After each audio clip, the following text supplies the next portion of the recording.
अब नेक्स्ट हमारे पास हमारी कोर्स आउटलाइन से time complexity of recursive algorithms का टॉपिक आता है। ठीक है, डायनामिक प्रोग्रामिंग के हमने काफ़ी जो से हैं टॉपिक्स क्लियर किए हैं, जो सब टॉपिक्स उसके बनते हैं, कुछ अभी रहते हैं वो करेंगे। तो यहाँ पर रिकर्सिव एल्गोरिदम्स की बात आ गई है, तो उन्होंने कहा है कि टाइम कम्प्लेक्सिटी बतानी है। तो रिकरेंस रिलेशन सबसे पहले इसके अंदर आता है, फिर मास्टर थ्योरम, फिर रिकरियन ट्री और फिर डायनामिक प्रोग्रामिंग इसके अंदर आती है। तो रिकरियन रिलेशंस अभी करेंगे, मास्टर थ्योरम और रिकर्जन ट्री ये सब परफॉर्म हम करेंगे। डायनामिक प्रोग्रामिंग का कुछ पार्ट हम लोगों ने कर लिया। रिकरेंस रिलेशन में क्या है कि right a recurrence relation that describe the number of operation performed at each recursive call. ये क्या डिस्क्राइब करते हैं कि कितने ऑपरेशन हर रिकर्सिव कॉल पे है। तो इसकी टाइम कम्प्लेक्सिटी किस तरह लिखेंगे। और फिर ये कि मास्टर थ्योरम जो से हैं वो सॉल्व करते हैं रिकरेंस रिलेशन को। ठीक है, मास्टर थ्योरम भी रिकरेंस रिलेशन को ही सॉल्व करने का एक मेथड है।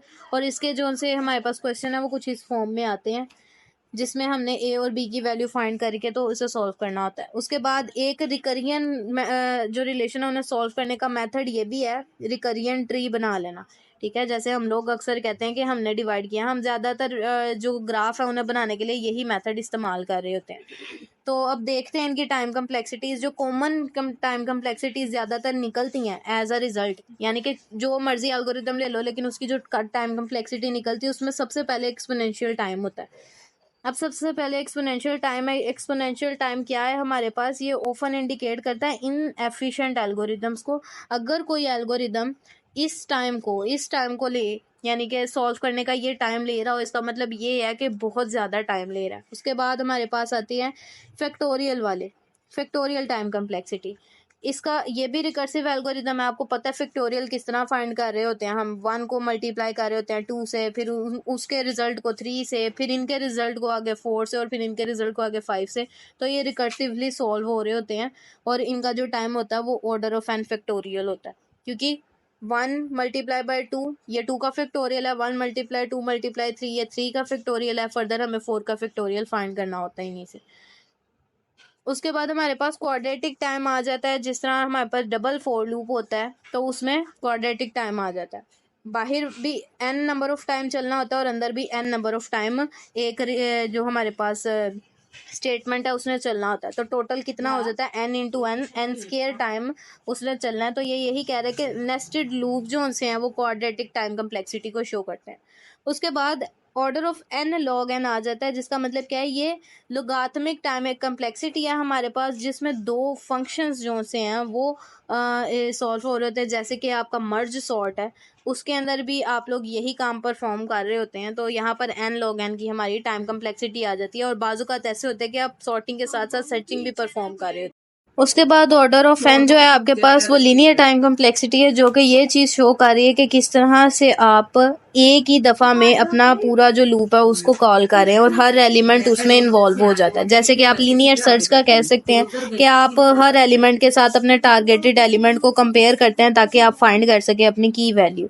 तो इसकी जो टाइम कम्प्लेक्सिटी बनेगी वो ऑर्डर ऑफ एन बनेगी। उसके बाद ऑर्डर ऑफ लॉग एन आता है, जिसमें हमने हर जो सी आने वाली प्रॉब्लम होती है उसे लाजमी 2 हिस्सों में डिवाइड करना होता है। तो ये हमारे पास लॉग एन की बेसिस में चला जाता है। तो लॉग बेस 2 या लॉग बेस 3 आना उसने लॉग एन की फॉर्म में ही है। तो इसका रिजल्ट जो सा सर्चिंग और सॉर्टिंग एल्गोरिदम से ही निकलता है। यानी अगर सर्चिंग या सॉर्टिंग का कोई आप यूज़ कर रहे हैं ना एल्गोरिदम, तो उसमें इस तरह की ज़्यादातर कम्प्लेक्सिटी देखी जाती है। उसके बाद आती है कांस्टेंट टाइम कम्प्लेक्सिटी। इसका मतलब ये है कि आप जो मर्जी वैल्यू पुट करें इसमें आंसर एक ही रहना है। जैसे कि आपके पास इफ़ एल्स कंडीशंस होती हैं, तो इफ़ वाली कंडीशन चलेगी, अदरवाइज एल्स की कंडीशन चलेगी। तो इसमें ये है कि आप लोगों का एक ही आंसर रहेगा। जितना टाइम वो फर्स्ट वाले को सॉल्व करने में लेगा उतना ही सेकंड वाले को, इनपुट का उस पर कोई असर नहीं पड़ता। लेट्स से कि मैंने अगर दो एलिमेंट्स को ऐड करना है तो 1 + 2 को भी ऐड करने में उतना ही टाइम लगेगा जितना 3 + 5 को ऐड करने में लगेगा। इसलिए इनपुट से इस पर कोई फ़र्क नहीं पड़ता, इसकी टाइम कम्प्लेक्सिटी कांस्टेंट रहती है। तो ये कुछ कॉमन कम्प्लेक्सिटीज़ हैं जो डिफरेंट टाइप ऑफ एल्गोरिदम्स के अंदर हम लोग देख सकते हैं और हमें मिलती हैं। फिर से एक दफ़ा एक्सप्लेन कर देती हूँ कि एक्सपोनेंशियल टाइम कम्प्लेक्सिटीज़ जो सी हैं वो इनएफिशिएंट एल्गोरिदम्स में आती हैं। जो फैक्टोरियल टाइम कम्प्लेक्सिटी है रिकर्सिव एल्गोरिदम में आती हैं। जो क्वाड्रेटिक टाइम कम्प्लेक्सिटीज़ हैं ये ज़्यादातर नेस्टेड लूप में देखी जाती हैं। लोगार्थमिक टाइम वाली कम्प्लेक्सिटी सॉर्टिंग और सर्चिंग एल्गोरिदम्स में देखी जाती हैं। Linear time complexities single recursive call वालों में देखी जाती हैं। और लोगार्थमिक जोन सी है, जैसे पहले क्वाड्रेटिक था या ये लोगार्थमिक है, ऊपर भी एक लोगार्थमिक टाइम कम्प्लेक्सिटी थी जो सर्चिंग और सॉर्टिंग में थी, और एक ही लोगार्थमिक टाइम कम्प्लेक्सिटी ये है जो कि सर्चिंग और सॉर्टिंग में ही मिलती है। और फिर जो कांस्टेंट वाली है वो हमारे पास सिंपल और फिक्स्ड नंबर ऑफ जहाँ पर ऑपरेशन होते हैं वहाँ पर देखी जा सकती है। तो ये कुछ कॉमन हैं जिनका आपसे क्वेश्चन आ सकता है। मे बी वो आपको नाम दे दें कि अगर ये एल्गोरिदम मैं यूज़ करती हूँ तो मुझे किस तरह की कम्प्लेक्सिटी मिलेगी, अगर मैं ये एल्गोरिदम यूज़ करती हूँ तो किस तरह की हम लोगों को कम्प्लेक्सिटी मिलेगी, या फिर सिर्फ सिंपली वो ये कह सकते हैं कि ये कुछ नेम्स लिखें, आप इनकी कम्प्लेक्सिटीज़ लिखें। तो इस तरह से आपने इन्हें याद रखना है।